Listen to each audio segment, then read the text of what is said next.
Good evening. Can everyone hear me okay? Wonderful. Well, first we just want to thank each and every one of you for taking time out of your busy schedules to join us. We realize what a commitment that is, and we really do appreciate that, and we hope you'll find this presentation to be very valuable to you. Couple of quick housekeeping items. There's still some people coming in, so I just wanted to let you know if anyone needs a restroom, there is a restroom straight to the back. It's just to the right of the table where you checked in. And then for those of you, I'm sure you've read this by now, but if anyone still wants to sign up for our drawing and our newsletter, you may do so. We're going to have a drawing after Hope's presentation. And then finally, I did just want to ask everyone, if you don't mind silencing your phones, we know it's can be disruptive, so we appreciate if you don't mind doing that as well. Also, just want to put in a quick plug for the Couri Center. We have some really exciting material out there on all of our social media, so if you would like to follow us, whether that be on Facebook, LinkedIn, or you can just get onto our website and also access our YouTube channel. There's a little icon at the top left. I've had many people call with questions about previous talks that we've had. They're all there. Our talks are all on YouTube, so you can get on there at your leisure and listen to them and watch them with any friends, people that might be interested that could maybe attend tonight. This presentation as well will be available. And then finally, I just wanted to let you know about our upcoming event. November 10th will be our final event of the year, and it's a really exciting event through an organization. It's a nonprofit 501c organization called Kidnets. Has anyone here heard of it at all? No? Okay. Well, I'll be very brief, but Kidnets was founded by this young woman here. She was 9 in this picture. She's now 14, and she's a freshman at Peoria, Notre Dame. And her mission has been to help women to with their economic statuses and to be able to help them earn money on their own. And so she came up with this idea to basically teach people how to knit hats.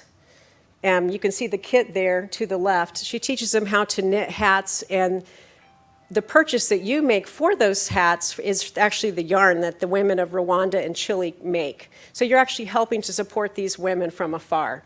So we encourage you to come and sign up for this event. There is limited space. It will be here as well at this facility, but in a different room. It's a little smaller. So if you're interested and you have maybe a young child that you think would like to do that, we do encourage children over 8 to attend, but only with a parent, please. So just a quick, she's going to be demonstrating just the basics of how to knit this hat, and she's also going to talk a little bit about her mission. So it'll be a really great educational time, and we highly encourage you to attend. And that said, I want to introduce our keynote speaker tonight. I think a lot of you probably already know Hope Placher, but I want to introduce her a little bit more and let you know just a few tidbits about her. She is our physician assistant at the Couri Center, and in addition to a number of gynecological services that she provides to her patients, she's also very well versed and treats patients with food sensitivities. She helps with bioidentical hormone replacement therapies, and she also helps with our TLC, Total Lifestyle by Couri program. Those are all things that if you're interested in learning more about, you can learn more about online. She's been with us now at the Couri Center for 3 years, so we're very proud to have her. And she's just always been an enthusiast for integrative medicine. And in fact, she just recently told me that she's making it her challenge right now to learn how to cook all of her favorite foods gluten-free. So I think that's quite a challenge. Not always successful with that. So. Very neat. And she's also very much into CrossFit, and she's going to be teaching us a great deal about home and beauty detox. So please join me in welcoming Hope.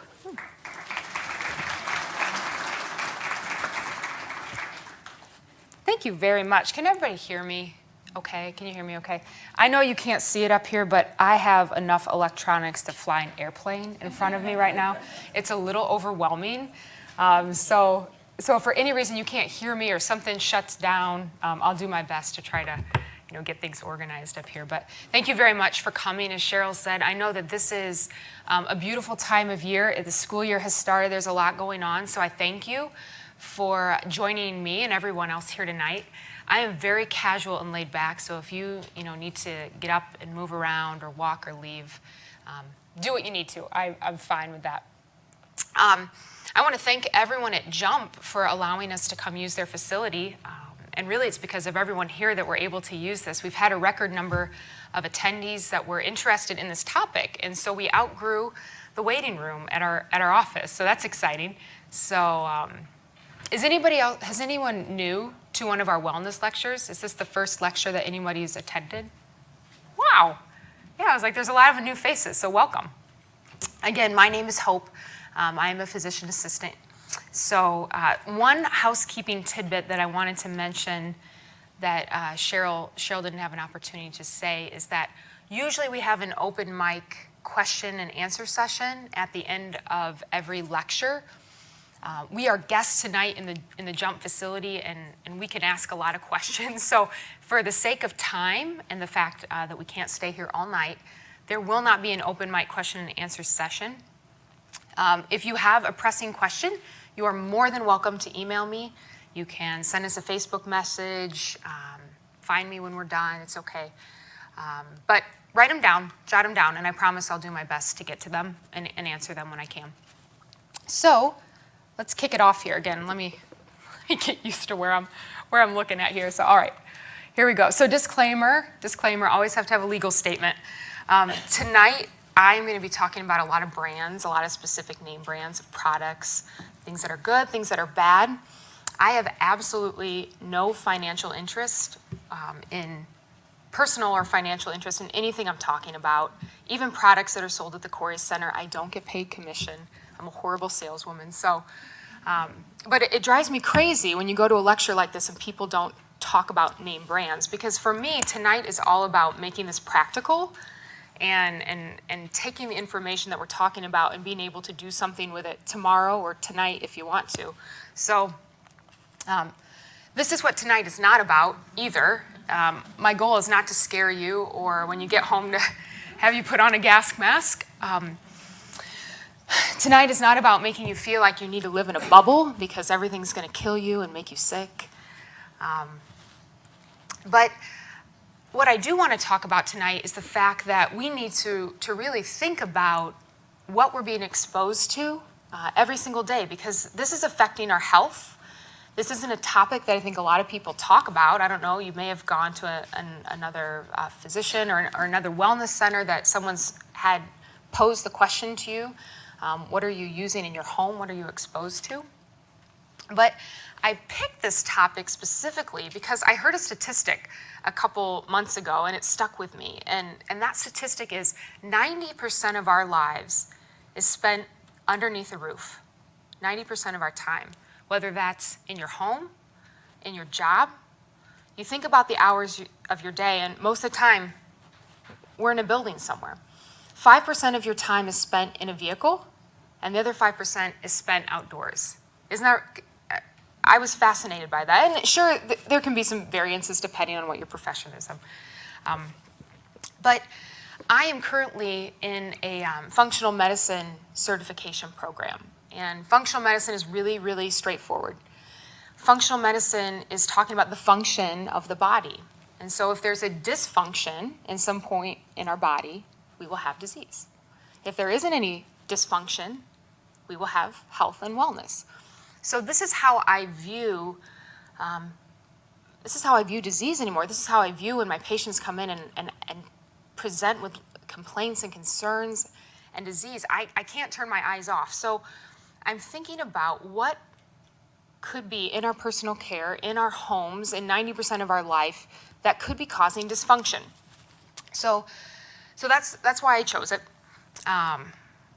This to me is disease. I know it's a little challenging to see. I'm sorry the colors didn't stand out very well, but to me I see disease as really being the tip of an iceberg. So you could really fill in any disease up at the top of that iceberg.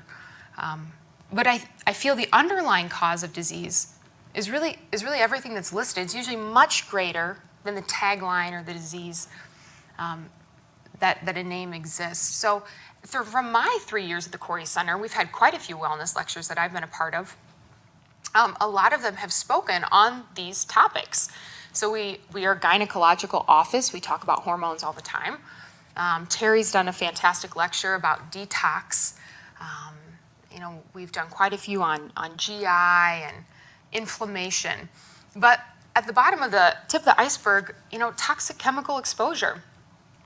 For myself, initially I thought that was like an oil spill or, Monsanto blew up or something like that, like a major issue with chemicals. But really, that 90% equation kept coming back to me, and I'm thinking, all right, what could be toxic in my life that may be causing some dysfunction in my body?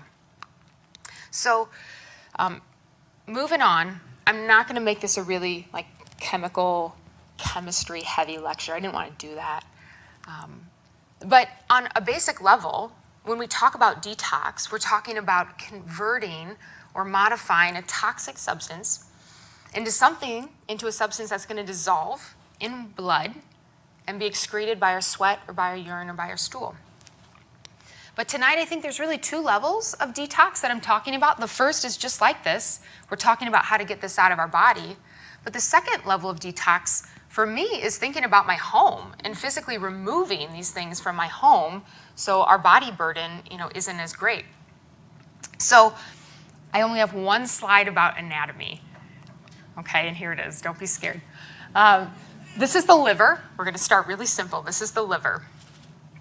And toxins act like fat. Toxins like to stay in fat. Toxins act like a fat molecule. And we all know that oil or fat and water, they don't mix very well, do they? So the job of our liver, one of them, is to change these fat-soluble toxins into something that we can get rid of. And so that's phase 1. Let me get fancy with my pointer up here. So that's phase 1. Things that we need, I want your eyes to come down here. In order for us to start activating these toxins, we need B vitamins, folic acid, glutathione, and the flavonoids. Okay, we need nutrients. If your body is lacking any of these nutrients listed on the bottom, phase 1 can't take place. Okay? So after phase 1, we've got our toxins. We've reactivated it. Now it's kind of hanging out. It's an intermediary. I kind of think of this like purgatory, okay? The toxin doesn't quite know where to go. It might go back in the body. It might go out of the body. So here comes phase 2. Phase 2 is where we conjugate or we add a molecule to the toxin, and it can go down any of these pathways, and then it likes liquids again. It can go out in our blood. It can be excreted in our urine or bile on our stool. Phase 2 needs even more toxin, needs even more nutrients than phase 1. So there's a lot of steps in here that can go wrong. If you're missing any of these nutrients, again, it's not happening. But anything that can compromise this pathway can make us toxic. So nobody has to raise their hand, but I'm going to pose a question to you. Have you ever had a hangover? Okay, I don't want to know your answer, but that is, as alcohol is being broken down, it's in its intermediary phase. Okay, we've got too many intermediates that haven't left our body yet. That's why we feel so awful when that happens. This is how people can die from acetaminophen overdose. Okay, we get too many intermediaries before we can get rid of the toxins out of our body. Some people are more sensitive to toxins than others. Some people genetically are going to be a better detoxer than others. You're all detoxing right now at different rates. So we appreciate that. Not everybody's the same. Okay. I had an experience with a patient about 2 months ago. A gentleman came into my office to talk to me about some food sensitivities. And he was so sensitive to toxins and to scents and odors that he sat down in the chair, not 30 seconds after he had been roomed, he opened up the door and said, "I can't stay in this room." He goes, "There's a candle over there." He goes, "The odor, the fragrance from the candle is so strong, you need to move me to another room." And so we did, and we moved him to a second room, and he noticed a second candle that I had never seen in my 3 years of being at the Couri Center. He could pick it up within seconds, and it was giving him a headache immediately. So he is someone who is a very poor detoxifier, and he's super sensitive to environmental toxins and fragrances. I had never seen anything like it in my life. We eventually moved him to a third room with a window so he could get some fresh air. You know, he was so uncomfortable. So that's the liver. So what happens if you don't get rid of them? What happens if they get stuck in your liver, in your body? So Dr. Jeff Bland is one of my mentors from the Institute for Functional Medicine, and he quotes this every time I've ever heard him speak. He says, dilution is the solution to pollution.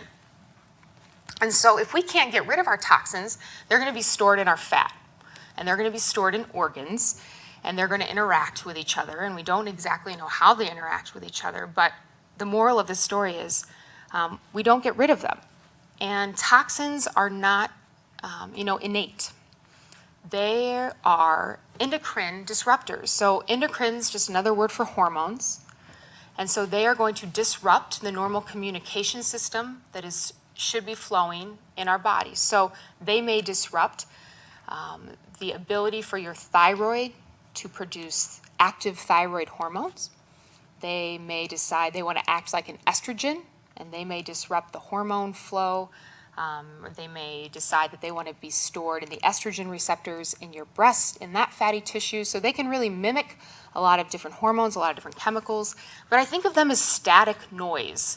I think of them as disrupting the normal flow of communication that should be happening throughout our body.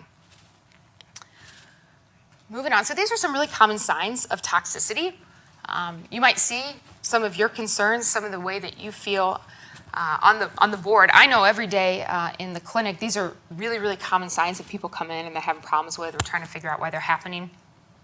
Like I said earlier, this is very individualized. And I don't have, for me, one of the biggest questions I think people pose to me is, well, how much of these toxins, how much lotion does it take to interfere with my thyroid? You know, how much shampoo, how many years does it take for us to start presenting with these symptoms? And I don't know. That's a great question. If I knew, I probably wouldn't be standing here. But the reality is it's different for everybody. So that's my goal as a functional medicine practitioner, is to share this information with my patients to hopefully get the light bulbs to turn on before, go back to that iceberg. I don't want disease to develop. I want to focus on all those areas underneath the iceberg before that there's a problem. That's really our goal of medicine. So this was a news blurb. I just saw it about 2 weeks ago, and I thought it was interesting to see. So according to new governmental predictions, the number of women that will be diagnosed with breast cancer by 2030, so 15 years from now, is anticipated to rise by 50%. 50%. And the reason that they think that this may be, in a prediction, is from the rise of xenoestrogens. And xenoestrogens aren't the estrogen that our body makes, but they're other toxins and there are other chemicals that act like estrogens in our body. And so we're going to talk about some of those xenoestrogens in a few minutes, but that was pretty powerful. That's very scary for me to think about that. This is an older study, but I think it brings home the point of understanding that you can get more than a headache or more than a skin rash from overexposure to chemicals. This is really pertaining to a very common chemical that we have in our water. Has anybody heard of Operation Ranch Hand? Anybody? It's before my time, too. Operation Ranch Hand, this was a government operation during Vietnam. And Operation Ranch Hand was the code name. There were about 1,000 service members for 11 years between 62 and 71. They sprayed a herbicide called dioxin over much of Vietnam. They sprayed, I think it was about 20 million pounds of this over the cause of about 9 years. And their goal by this was to kill the foliage and to help expose the Viet Cong and get rid of a lot of their food. But anywho, so about 10 years later, in '82, the Air Force decided to study about the 1,000 service members that took part in this plan. And they were able to find that the vets who were exposed to dioxin, who had the highest levels of this herbicide in their body, had a 47% increase in diabetes. And it wasn't controlled by diet and exercise. They were insulin dependent. And they went to go on, and this was published in Epidemiology in 1997, that dioxin exposure may be the most significant environmental risk factor for adult onset diabetes, more so than what you're eating, what you're doing, and what your genes are may or may not be told. So, I mean, this is well over 20 years. So I was surprised to see this study. So this is my motto: we are what we eat, what we drink, what we breathe, and what we can't get rid of. Okay. So moving on, let's kind of hit the road here. So where are toxins in your home? Tonight, it was really hard for me to really break things down and have things flow. So I wasn't just rattling on about toxins that are hard to say. And so I divided it by rooms in our home. I thought that was an easy way to organize it. So I want you to kind of visualize your own home. I'm a visual learner. So as I'm going through the home, I want you to think about what's in your home, and we'll compare notes, okay? So let's start out in the bathroom. I chose the bathroom first because once I get out of bed in the morning, it's the first place I go. And the bathroom, when we talk about personal care products, generally that's where we're applying them. I'm going to give you my breakdown of a morning, and I want you to think of your breakdown, morning or night, whenever you shower and get ready. So for myself, when I wake up in the morning, I brush my teeth, I take a shower, I wash my hair, I use a conditioner, I use some sort of a body wash, may or may not shave my legs, so there might be some sort of shaving cream involved. I then get out, I dry off, go back in the bathroom, I put on a moisturizer. Most mornings, if I'm going to work, I'll put on a little bit of makeup, a little bit of foundation, blush, maybe some mascara. I blow dry my hair, may or may not use some hairspray. Wash my hands, go eat something, and brush my teeth again. So that's my morning routine. Pretty standard, maybe a little high maintenance.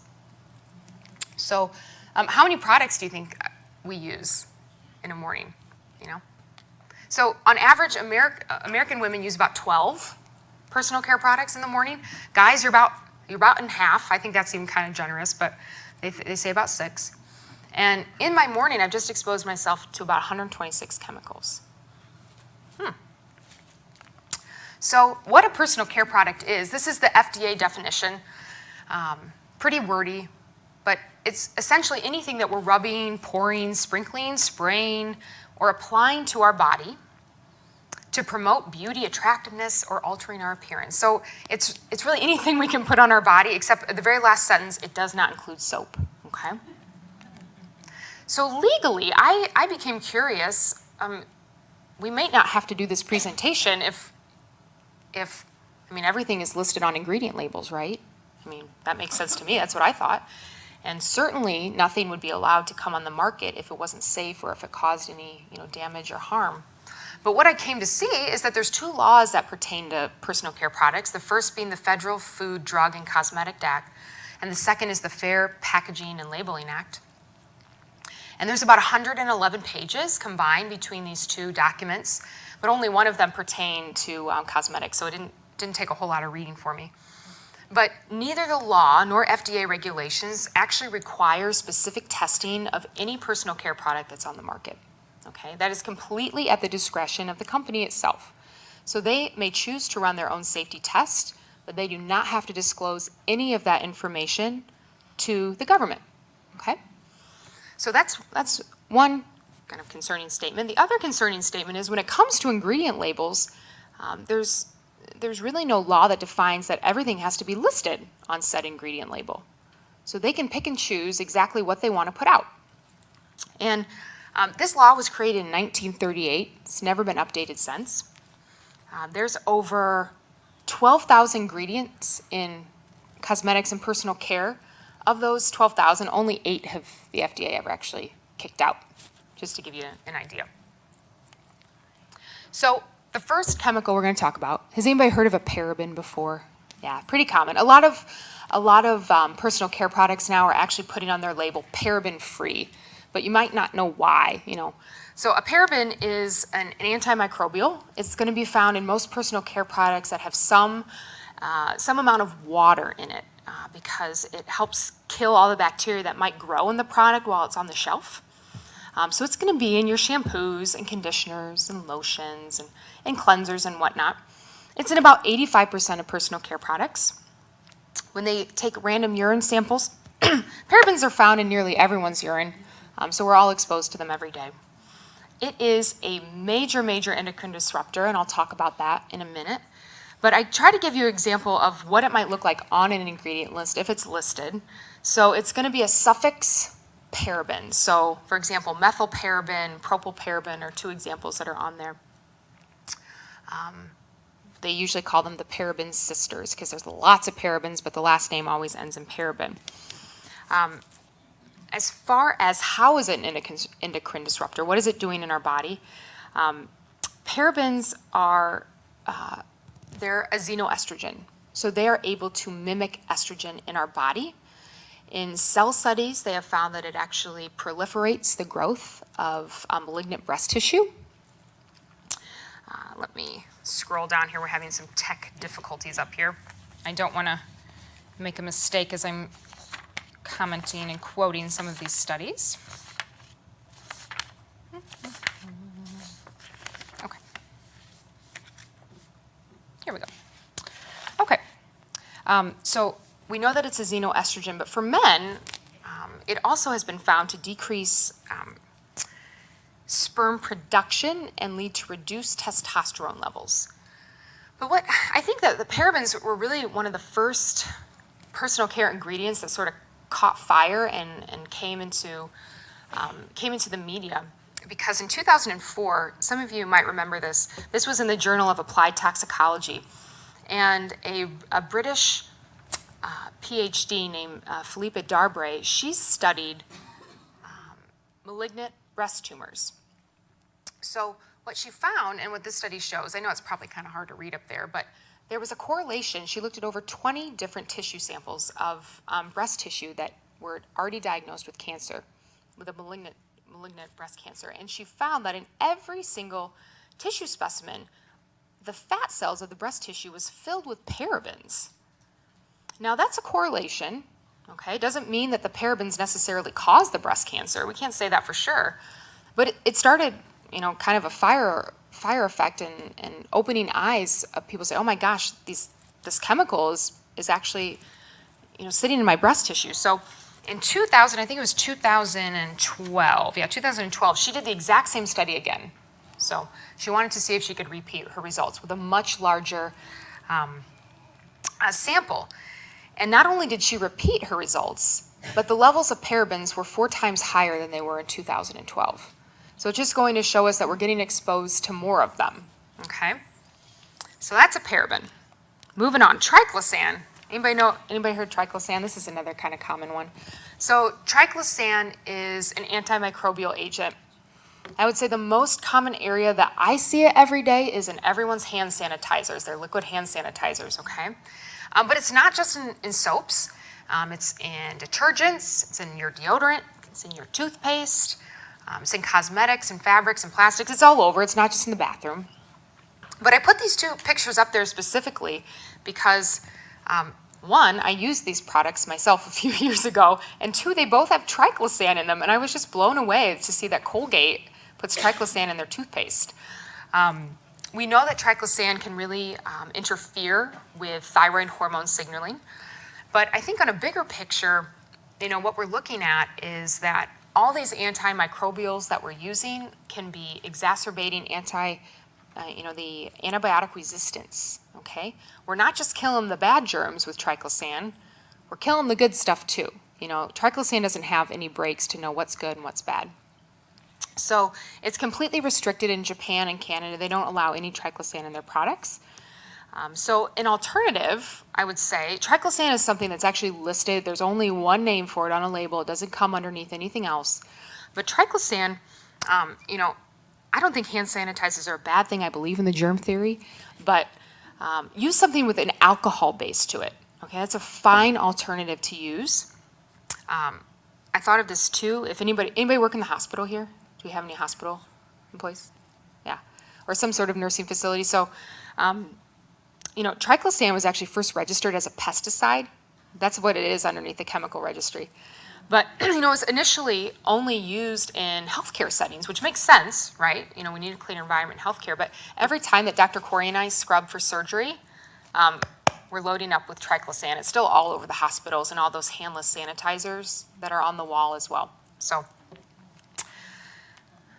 moving on. And I forgot to say, all the way back in 2000, the AMA made a statement that there's actually very little evidence to support the use of antimicrobials in consumer products.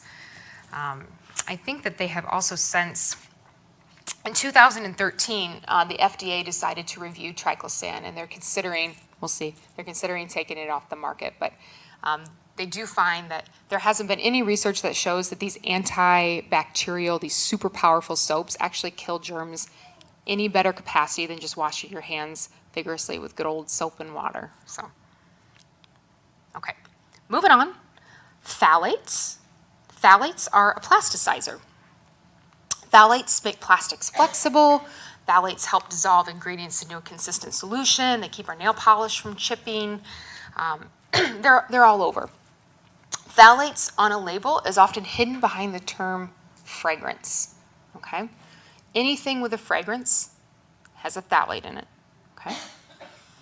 On the bottom of your plastic anything, it's going to be the recycle code 3 or recycle code 7. It is a major endocrine disruptor, which I will talk about as well. It's been banned, from all products, personal care products in Europe at all. But phthalates, when we think about plastic, I know we're talking about the bathroom right now, but we've got to think too in our food, our packaging. Plastics are everywhere. They off-gas quite a bit. The average human consumption of phthalates is 210 micrograms a day. Okay, and that might not seem like a lot, but when I was doing my research, I was like, 210 micrograms. If anyone here has hypothyroidism, and you think about your dose of thyroid medication, it's in micrograms, okay? Because micrograms of a hormone make a really big difference to your body, okay? If you've ever forgotten your thyroid medication for a couple days and you don't feel very well, okay, that's micrograms of a hormone that we're talking about. So in 2005, there was a study published by Environmental Health Perspective, and they were looking at pregnant women's exposure to phthalates. And what they found was that the women who had the highest levels of phthalates in their urine, if they were having a male baby, they found that the distance between the genitals and the anus was shortened. And that might not mean anything, but that's important because that distance is creating feminization of little boys, okay?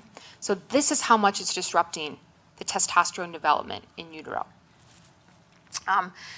They also looked at, in adult males, sperm quality and male infertility were associated with metabolites of phthalates. They found that phthalates for women interfere with reproductive function by reducing our levels of sex hormones. And phthalates have also been found to decrease the use of anti-estrogen therapies such as tamoxifen, okay? One of our most common chemotherapy agents for breast cancer. So I will talk at kind of the end here. I don't want you to think I'm hanging. We'll talk about how to, try to get rid of some phthalates in a minute. But moving on, my last, I know you're probably getting kind of heavy of all these chemicals here, but this is my last one. So 1,4-dioxane. This isn't an actual chemical that's added per se to a personal care product. This is like the sudsing agent in our shampoos and our soaps. This is a contaminant. So what happens is that they use an ethylene oxide molecule and they add it to a harsh chemical that, let's say, goes in our shampoo. And they put these two chemicals together, and once they interact, that creates 1,4-dioxane. Okay? This is another chemical. If you're looking at shampoos or lotions or things like that, a lot of them will say 1,4-dioxane free. This is a tag that's on a lot of products now. Johnson & Johnson got a lot of heat for this because this was in Johnson & Johnson baby wash.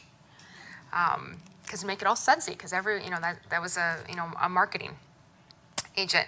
And already the Environmental Protection Agency has said it's a probable human carcinogen, and it was all over the place. Okay, so have I depressed you? Are you sad? I know, you can kind of feel the room. Everyone's, kind of scowling and a little heavy. But there's some good news, okay? I do want to say that this slide, if there's one takeaway, it takes about 26 seconds from the time that a product's on your skin before it actually gets in your bloodstream, okay? But I want to say the good news is that especially phthalates and parabens, a lot of these products are easily excreted by your urine, okay? And I read from two environmental scientists, their names are Bruce Laurie and Rick Smith. If you're interested in this, sort of what's in your home, what's in your body, they wrote two hysterical books. One is called Death by Rubber Duck, and the second is Tox In, Tox Out. And they were able to determine that within 24 hours of switching from a conventional product to, let's say, a clean product that doesn't have phthalates or parabens or anything that we talked about, the urine samples, the urine concentration of these chemicals went down to almost a nearly undetectable level. Isn't that amazing? So that's not true for all the chemicals that we're going to talk about, but to me, I was like, well, that's really encouraging. Things aren't so bad after all. So if you think about what I said, I just told you that really not everything's listed on the ingredient label, and I'm asking you to read labels. So I didn't mean to trick you. It wasn't, it wasn't intentional, but I have found, has anybody heard of this app before? It's called Think Dirty, and it's an independent product comparison app for personal care products. So I got overwhelmed when I started trying to clean out my house a couple years ago of all these products. I didn't really know what to look for. I mean, I read about these chemicals, but then they weren't on the ingredient list, and I didn't know what to do. So I found this app, and I'm going to give you, here's some technology switch here, so say a prayer for me. Okay, I'm going to give you an example of how this app works. It's like the most user-friendly app ever. Can y'all see this? Okay, there's my husband. Okay, so here is the app on my phone. And somebody give me a name of, I don't know, a lotion. Jergens? Okay. So I'm going to type in what I'm interested in. So I'm going to type in Jergens. And you can see things are starting to populate, anything that has the brand name of Jergens on it. So I am going to scroll to, let's do Jergens Ultra Care Fragrance Free. Now on this screen, you guys can see that there is, like a number system on the right-hand side. The way that this app works is it gives everything a number. So unlike school days, we do not want high numbers. We want low numbers. So 1 is a good thing, 2 is a good thing, 10 is the highest end of the spectrum. That means lots of toxins. So I'm going to click on my little Jergens here. And it's going to tell me, look, carcinogenicity. It's going to give me a scan of an idea of what's in this product. Okay, but even then, it's still not really telling me what's in it. It just says, all right, there might be a lot of chemicals that may be cancer-causing. So I can say, show me the ingredient list. And whew, here's what's populated in it. And look, there's some parabens that we just talked about. So again, if you say, well, I forgot what that paraben thing is, you can click on any ingredient, and it'll tell you other names that it goes by. It'll talk that, yep, it's used as a fragrance. It can mimic estrogen, gives you a little history behind it, give you some health impacts. And here's what I love. Oopsie, let me go back. Here's what I love, kind of being the science geek. It gives you references. Can you, here you go. Can you see it? Yeah, it gives you some references of, studies, things that you can read about it. But more so than that, so again, you've just found your favorite lotion is bad news for you. So what can you do? So you can click, they can give you suggestions. See, well, here's some lotions, here's some ideas that have a 0, or maybe just have a 1 or a 2 or a 3, or something much lower. And so you can scroll through. Of course, everything is about sales, right? So you have the option here of just hitting one button and it'll go to Amazon and you can order it. Anyway, so the handout list that I gave you, most of those products I've used myself. I'm my own, trial and error dummy. But I looked them up on this app, and most of them are probably like a 2 or lower, okay, a 0 through 2, just to kind of give you an idea. So I like the app a lot. I went through absolutely everything in my house. I was punching it in frantically, trying to see what was in things once I found out about it. If you're not an app sort of a guy or a girl, that's fine too. You can go to the Environmental Working Group website, which is ewg.gov, Environmental Working Group. And they have a huge database. It's not quite as extensive as this one. I think there's over like 300 some products in this database. But same idea. You can type in any product, and they'll be able to kind of break it down for you and let you know what's in it. So, besides, for me, there we go, technology. Let's turn it on. Cha-ching, okay. So besides thinking about, what these chemicals are doing inside of me from a vanity perspective, I'm wondering, what are they doing to my skin, to the external part of me? And, how are they affecting, my first line of defense, which is my skin, my largest organ. So most of them, as you'll find, are really affecting the pH of our skin drastically. And these are some other, some other ways that the pH of our skin can be affected. But I wanted to talk about a product that I found to be exceptionally useful in balance and restoring the function back of my skin. I was someone who developed adult onset. I know it's really hard to read. I'm sorry. We've had some issues with our slides today. But I developed adult onset acne in my late 20s. And so I really started to try to figure out, what is it that I'm putting on my skin that's causing this? And it was definitely much more than what was going on my skin. It was what was going in my body and the emotions that I was experiencing and some food allergies. There were a lot of issues with that. But I found that by balancing the pH of our skin, both on our face and the rest of our body, we're really helping to set our immune system up to be very strong and to look our best, really, I'm going to be honest. So Sapphira Pro is made by Orthomolecular. They're a nutraceutical company. You may have seen some of their supplements, or you might take some of their supplements. But Sapphira Pro has been designed, this whole line has been designed to be free of every single chemical that we just talked about.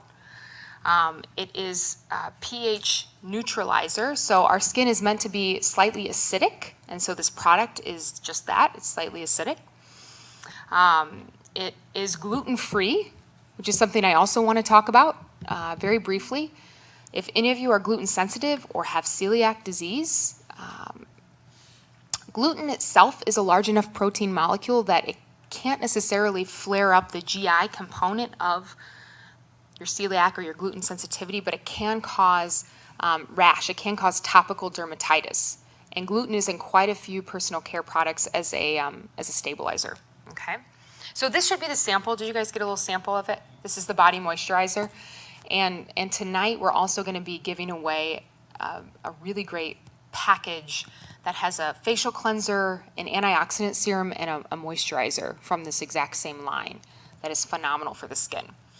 I wanted to show another picture. I don't think she's here, but this is the little boy. His name's Lucas. Lucas is 3, and he's the son of one of the employees in our office. And we know that if, from a functional perspective, if your skin is too acidic, we know that can flare up eczema. And so I'm trying to keep some sort of anonymity. One of our employees in our office, she decided, you can see Lucas has some eczema in the flexural creases of his arms. She decided to put some of just the moisturizer that we gave you on his arms to see if that would sort of balance out the pH of the eczema. And 3 days later, it had almost totally cleared up. He's had it since he was an infant, she said. So this was just last week. She did this. So she took some pictures and showed me. So I wanted to show you guys too. I thought that was a really neat way to show that correcting function can help correct disease. So we've kind of talked about this before. So how can you limit your personal care exposure? So I'd encourage you to use that app. Look at what you have in your bathroom. Take stock of what you're putting on yourself. You don't have to completely dump every personal care product that you have in your house right now. I don't think that's realistic financially or probably emotionally. So for myself, I substituted one product at a time. I ran out of shampoo, so when it came time to buy a new one, I went out and I bought a clean product. When it came time to buy toothpaste, I did the exact same thing. And in about 2 or 3 months, I had completely turned over all of my makeup, all of my shampoo, all of my moisturizers for myself and for my husband, because he was participating in this too. I gave you guys a handout. Like I said, I wanted to say that about 90% of the products that I've written down for you, I got those here in Peoria. Okay, I live here, so I don't have access to Trader Joe's or any of those great places that might have more options. Most of them, like I said, I got Target, Hy-Vee, Naturally Yours, and when all else fails, I do use Amazon. I do want to make note too for gals, for personal care, for feminine care. I can't spend much time on this, but the vagina structurally is one of the most absorbent areas and porous areas of our body. It has a very large blood supply. There's lymphatic vessels that are cruising through the vaginal area. And of course, our reproductive organs are right on the other side of it. So tampons, pads, they are all made with synthetic fibers that are pierced with fragrance. Okay, so all those chemicals that we just talked about, you're getting in your body from that way too. It's something we don't think about a lot. So I would encourage you to convert over to an organic cotton product. I gave you some names, I think, on the paper. I found those at Naturally Yours. I've also gotten them from Amazon. Diva Cups are really popular. I have a lot of patients who just choose to forego any sort of pads or tampons or anything like that either. Fragrance and perfumes, limit them for special occasions only, okay? I do want to make note, essential oils, when I say the word fragrance, I'm not talking about essential oils, okay? I want to make that very clear. They are not endocrine disruptors. And so if you want to have a nice little fragrance, feel free to make your own mixture, or we have, I think, even a couple patients in here that might, a couple of you that I recognize that I know sell different types of essential oils, so they can give you some good info on it. Okay, moving on. Cleaning products. I brought a prop with me for this one, you guys. I always come with some sort of a prop. So the Environmental Working Group has stated that really, as far as the legal aspect of listing ingredients on cleaning products, is exactly the same as personal care products. So only 7% of the ingredients that are in cleaning products are actually ever listed on the product itself. So I have transitioned out to quote-unquote clean or green personal care products, but I was digging around in my basement, in the bathroom that no one uses, and I found an old one because I wanted to take a peek and look at it for myself, and we're going to flip over again. This is such tiny print. Can you guys, you can probably barely, it might give you a stroke here. So let me just read it for you, okay? Forget about it. Let me just read it. So, for example, this is just soft scrub bleach cleanser, multi-purpose. You can put it anywhere in your house, right? On the back of the bottle, it's telling me, yes, it can cause eye irritation. It can irritate my skin. Don't let it come in contact with my skin. Don't let children or pets have access to this. If it gets on your clothing, rinse immediately. If it gets on your skin, rinse for 15 or 20 minutes.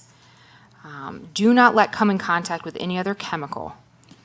And on the very front, on the ingredient list, it says 1% is sodium hydrochloride, and there's 98.9% of other ingredients. So your guess is as good as mine what other ingredients means. I have no idea. But I know when there's a warning label like this on the back, it's probably not going to be, sunshine and lollipops in there, okay? So the Environmental Working Group, the reason I chose these 3 pictures up here, they made a dirty dozen list of the absolute worst cleaning products that you could have in your home, and these are brand specific. So I put these up there. What we can find is that cleaning products are really, really bad for respiratory problems. So if any of you has asthma or have any sort of respiratory issue, they off-gas. So they release their chemicals after they're on the surface. I loved scrubbing bubbles. I think they have brilliant marketing. I always loved those little happy bristle brushes as a child, so I was devastated when I saw this too. But anywho, so some alternatives. So you can definitely make your own all-purpose cleaning product. And I gave you a mixture up there. All those ingredients, you can get them at Walmart, okay? But I'm not really a do-it-yourself sort of a girl. So I have found that microfiber cloths are excellent. So brand name drop in here, Norwex, I think is a very good company that you can utilize. They also have a silver disinfecting cloth. Silver is a natural antibacterial agent. I really like the Ecos brand. That's a common one here that you've probably seen in a lot of grocery stores. I also have found that the Honest Company, if any of you have heard of the Honest Company, it's been in the news lately because they have a lawsuit because someone is suing them because they used their sunscreen and they got a sunburn. Okay, so that's why in the last week the Honest Company has been in the news. But it was formed by Jessica Alba. She's an actress. Their products can be found in Costco. I found them in Target, or you can just go straight to the Honest Company website. But to give you an idea, their all-purpose multi-cleaner is $5.95 for a huge bottle. So I think it's very cost-effective. And it's made with botanicals and essential oils. So that's how it's able to disinfect. The kitchen. We are not talking about food today, all right? That was a different wellness series, so I'm not gonna go there with anybody of what the food is in your kitchen. But BPA, this is another one that's, gosh, probably a lot of people have heard of BPA. It stands for bisphenol A. It's another plasticizer, okay? It's in plastics. It is found water bottles. Any food that's been wrapped in plastic is BPA. It's in our water supply. You ever wondered why your receipts from stores are really shiny? That's BPA that's coating the paper of any receipt that you get from a purchase. It's all over. It's a persistent environmental chemical. It takes over 4 to 5 years to actually break down. So it's not one that you're going to urinate out right away. And in 2008, JAMA, one of the most prestigious medical journals that we have in the United States, has found that elevated levels of BPA were associated with the incidence of diabetes. 2012, it's been associated with the increase of heart disease and obesity. So these are some of the major medical problems that we are having in the United States. And right now, the National Institute of Environmental Science is investing about $30 million to really investigate BPA. You can get BPA out of your kitchen very easily, I would say. So first rule, and this was not intentional, but this is my water bottle, is stop drinking anything out of plastic, okay? Cut out the plastic. This is glass, so even at home, I would encourage you to get rid of your plastic cups. In a perfect world, I'd say never drink from a plastic water bottle, but that's unrealistic, and you'll probably see me at some point in Washington or Peoria with a water bottle in my hand. But I want you to be very conscientious of never let anything that is made of plastic sit in your car and heat up and then drink from it, because these are heat dependent. So the hotter that the plastic gets, the more that it's going to off-gas into the liquid, okay? Storage containers. I mean, these are really common in our homes. We all had Tupperware. I got a bunch of it right after I got married. Get rid of it. Get glass, okay? Get a glass storage container. I've started using mason jars. They're inexpensive, and you can pretty much fit anything in it. In a perfect world, we wouldn't use microwaves, okay? This is definitely a hot area of contention. I get a lot of questions about this. So I would say if you're going to microwave something, absolutely never microwave food in a plastic container. Use a glass container. I was just at a Detox conference, and there were a couple very intelligent speakers that were talking about microwaves, and they were kind of going at it, which was interesting to watch. But what they said, as far as microwaves are concerned, no, microwaving your food doesn't necessarily decrease the nutrient content. When you really look at the data, it's not supported. But if you ever microwave a meat, that will increase the glycation end product. So it will increase the inflammatory content of the meat. They do suggest stepping away from the microwave when you're microwaving. Don't stand right in front of it. But that's what I'll leave microwaving at that. Okay. Think about your spatulas, your spoons, anything with plastic, transition to wood, transition to something with metal. Okay. Teflon. Teflon is polytetrafluoroethylene. So Teflon's a brand name. It's like Xerox, okay? We all kind of assume everything's a Xerox machine. So anything, that's on a non-stick cooking surface is probably some form of Teflon. Manufacturing labels, I think this is hysterical, actually warn consumers to avoid high heat when using. And that kind of seems like an oxymoron to me, but this is another persistent chemical. The Environmental Working Group has found it takes over 4 years to get this out of your body and out of the environment. Teflon, though, the reason, again, let me flip here so I can read my studies for you. Teflon is, again, a major endocrine disruptor. And they found that the employees who worked in the Teflon plants for greater than 10 years, the gentlemen, they had a 3.3 increased rate of having prostate cancer. But that was very interesting to hear. And it just takes about 2 to 5 minutes of warming a pan before the Teflon gases are exposed. Okay, so most of us cook things longer than 2 to 5 minutes in our nonstick pans. Teflon it really affects the liver significantly. It increased the size of livers during rat studies. It increased adenocarcinomas. It decreased the weight of thyroid glands. So Teflon is expensive. Pans are expensive. So, again, in a perfect world, I'd say get rid of them. Switch to stainless steel. That's an excellent alternative. You'll find the first time that you cook with them, it's going to be a little different. Things are going to stick a little bit more. You're going to have to scrub them a little bit harder. But cast iron is also an excellent alternative as well. You can put cast iron in the oven. You can heat it to a high heat. When you're baking, think about glass or some sort of ceramic container when you're in the oven.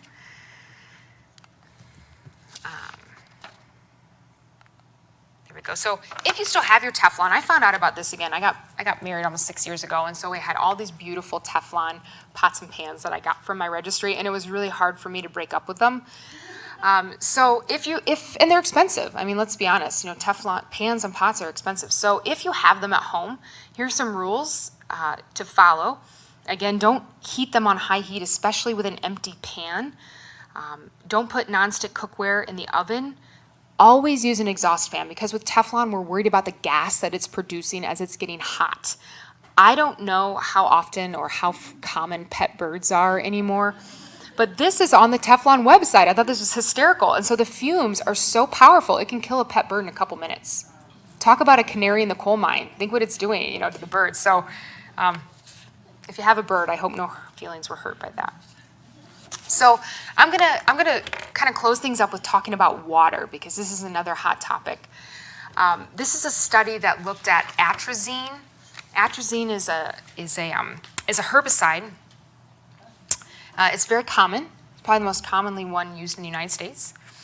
And some environmental scientists were looking at the use of atrazine, of this herbicide, and diabetes. And they found that in the United States, when you look at the map, the areas of the United States where people are the most obese seem to overlap with the areas that use the most atrazine. So they did a rat study, and the two little groups of rats were both given what's considered a safe amount of this atrazine chemical in their water. One group of rats was on a normal diet, normal exercise regime, and the other group of rats was living the good life, eating a really high-fat diet. And over about 5 months, they found that both group of rats actually developed insulin-dependent diabetes. They had increased intra-abdominal fat, their metabolic rate went down, so they got fat and lazy, even though their diets were totally separated. Can any of you guess where atrazine is used the most in the United States?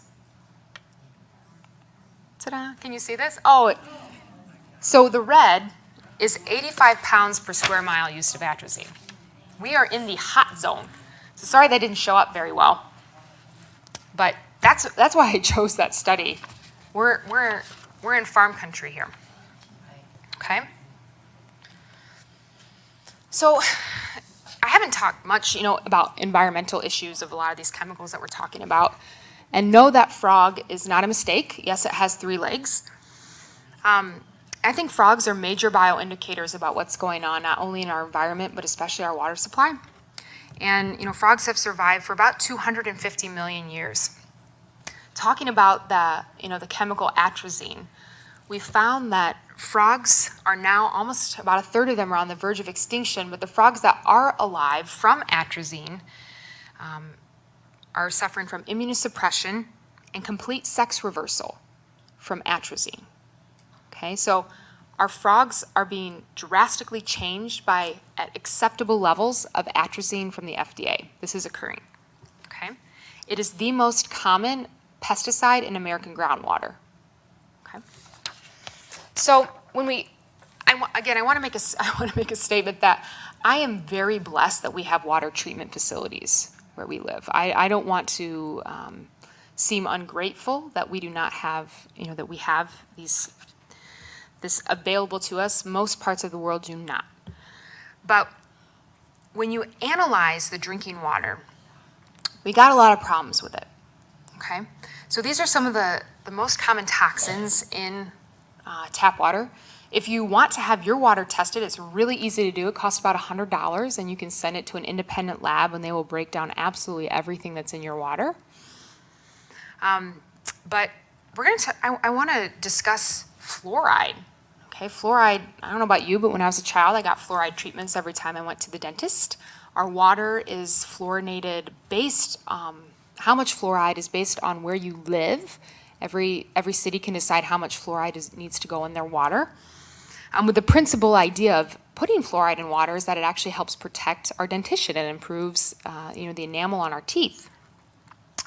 But the process of putting fluoride into water is actually extremely toxic, and it's labeled as a Class 4 hazardous waste product by the EPA, and it's illegal to actually dump this anywhere in the United States, but it's in our water. And fluoride, when they studied, and this is fluoride in water, so when they've studied fluoride in water, they find that it actually damages tooth enamel. It increases our risk of fractures because it affects our bone density. It suppresses our immune system and our thyroid function, and it can increase our risk for cancer. So chlorine is important because, again, it kills the bad stuff that's in our water, but it keeps killing the good stuff too. It can really, really affect the good bacteria that lives in our digestive tract and in our mouth. Pharmaceutical drugs, what we're taking in, we pee out. That's really simple. It goes back in the water supply. And heavy metals are another big problem. It depends what types of pipe you have, but lead is probably the most common heavy metal that we see in water. So again, for a panel, there's a lot of discussion, I think, of what's the best way to what type of filter should you use when it comes to water. And I'd say probably of the panel that I was listening to, 8 out of 10 of them prefer reverse osmosis when it comes to filtration of the water. I would say right behind that would be a carbon filter, but reverse osmosis generally wins as far as really getting everything that we just talked about out of your water. Now, my husband and I, a couple years ago, we would just go to the grocery store with our own little containers. Most of the filters that the grocery store has are actually reverse osmosis filters. So you can purchase water there in that capacity. We got tired of doing that, and by we, I mean my husband. And so we installed a reverse osmosis water filter underneath our kitchen sink in our home. Depending on how big of a water filter you get, somewhere between $200 and $400. When it comes to my water bill, it's about 1 penny for every gallon of water that I use. So I haven't really noticed any changes in my water bill. But the process of reverse osmosis isn't perfect. So it's taking out the bad stuff, but it also takes minerals out of the water. So if you use this, you have to be supplementing with, a multivitamin to make sure you're still getting the minerals that you need. Okay. So, to kind of close things up, I hope you guys leave here with, some hope and some encouragement, some inspiration that there's a lot that we can do to improve our health. I hope that you can use the most natural and clean personal products that you can, that you don't find the process overwhelming. I encourage you to drink lots and lots of filtered water, preferably not from a plastic bottle. Infrared saunas are excellent in the world of detoxification. They are phenomenal to help the natural process of the liver detoxify more efficiently. They're one of the best ways that you can detox heavy metals from your body. We have an infrared sauna at the Couri Center. It's beautiful. And they're actually Infrared sauna passes are on sale this month, in the month of December. So if you ever want to come try it out, just call our office. Anybody is welcome to use it. So sweating is very important. Sauna, exercise. Consider doing a focused liver detox, at least twice a year. We have, I think the Couri store from Orthomolecular is a great detox, but it's going to help vamp up that phase 1 and phase 2 of detox that occurs in our liver. Even though I said I wasn't talking about food, I do want you to eat very clean, nutrient-dense food because we know that's important for our body to be able to detox, is to have the nutrients there ready. I'd encourage you to take a pharmaceutical-grade multivitamin every day as well. And open your windows. I didn't talk about air because then I was going to talk about carpet and paint and everything else that was in our house. But fresh air is one of the best things that you can do. I live by a cornfield, so I have to be very conscious when I open my windows, what's being sprayed and what's being used by my being in cornfields. But air quality is huge. You could invest in a very good, HEPA air filter for your house. But I thank you very much for your time, and I do want to close because I always love a good comic, right? And so this says, we're going to ask the doctors to disconnect your life support, Howard. We certainly don't want you absorbing any phthalates in the plastic tubing. So anyway, thank you very much. I think we're going to do the giveaways now, which is the fun part.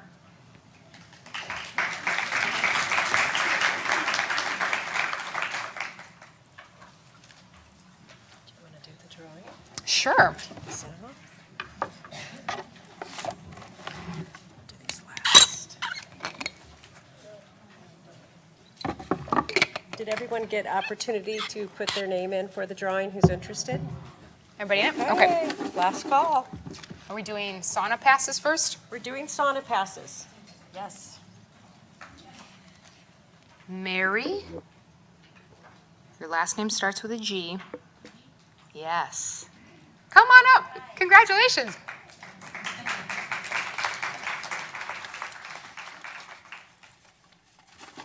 I'll go for the bottom. Becky Rundle? Rundle? Becky Rundle? Oh, there you are, Becky. Hi.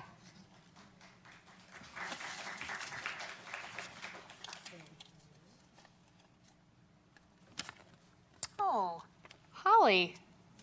Come on up, Holly. Yeah.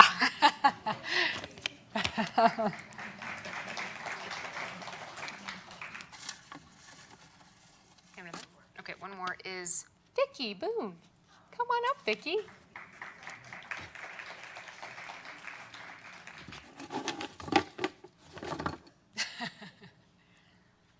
All right, and I think our last two are these awesome Sapphira Pro. So this is the facial kit.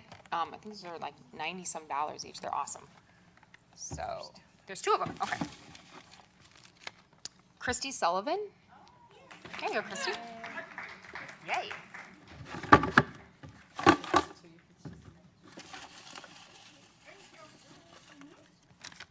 Last one is Marcia Ebener. There you go, Marcia. Congratulations, yeah. And that's all we have. Thank you very much. Enjoy the rest of your evening. Thank you. Yeah.